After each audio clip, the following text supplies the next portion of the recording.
So I was shooting with my Polaroid SX-70 like this because I can just fold it up, and unfold it, and put it in my pocket. And then, you know, the cool sound it makes. So just like the camera's name, Polaroid SX-70, there is film labeled SX-70 for this specific camera. But it doesn't mean that you're limited to this film. You can use some Polaroid 600 film if you use an ND filter like this. Now you're like, what do you do with this? Well, this is dusty, so once you clean it off, you would put it on top of the cartridge. So if you're using a SX-70, you hit this button on the side, this little yellow tab drops down, and you can pull this tab right here, and it comes right on out. A brand new pack is gonna look like this, ready to go inside your camera. This is the first sheet that comes out once you insert the cartridge in the camera, whether you press the shutter release or not. As soon as you put this in the camera, this expels and it gives you a cool little message. But before you get to that point, when you take off your cover of the cartridge, the little reflective package, once you take that off, this is what you see. But before you get to that point, if you want to use an ND filter, whether you're using an SX-70 camera or something else, just want to do something cool, you get you a ND sheet like this, or you can also get you other device that covers the lens that has an ND filter on it. But I find I like these better. The only downside to these is that they might slip a little bit if you don't put them in the right way, but I'm going to show you how to do that right now. So you take your ND filter.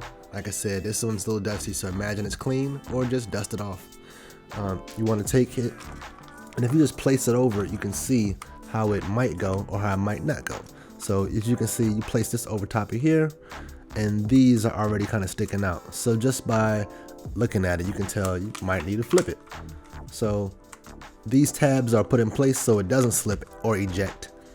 So I'm gonna start by, and again, I'm touching this, my fingerprints are all over this. Dust the side off that goes down onto the Polaroid first, and then you can dust this side off that you might touch after the fact. So assume it's dusted. Put it over here, and then you start to see, all right, now I just gotta like push up a little bit, and then here you want these two. Actually, no, this one. Wait. It could be a little tricky if you're paranoid about putting fingerprints on this. Just get the filter over the lens. Like I said, I like these though, so that's how it should be. When you're done, you should have one little tab right here. These two tabs are underneath. And look, very little slippage. I'm gonna take my camera, again, drop that. I'm gonna insert this right in there and push it all the way in. And as soon as you close it, it's going to eject that first card, not the ND filter, because it's stuck in there with the wedges and everything.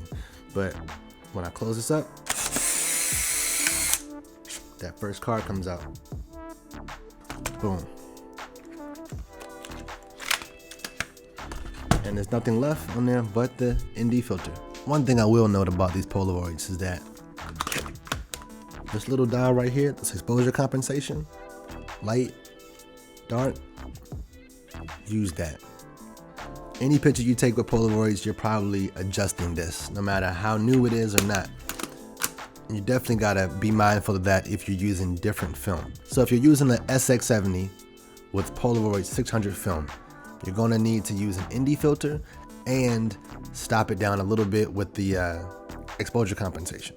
There's no real stopping it down, like changing your aperture, nothing like that. It's just changing that dial.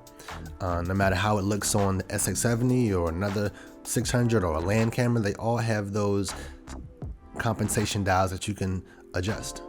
Like, share, subscribe, hit that bell for alerts for new videos like this. Drop comments, and I'll talk to you in the next one. Peace.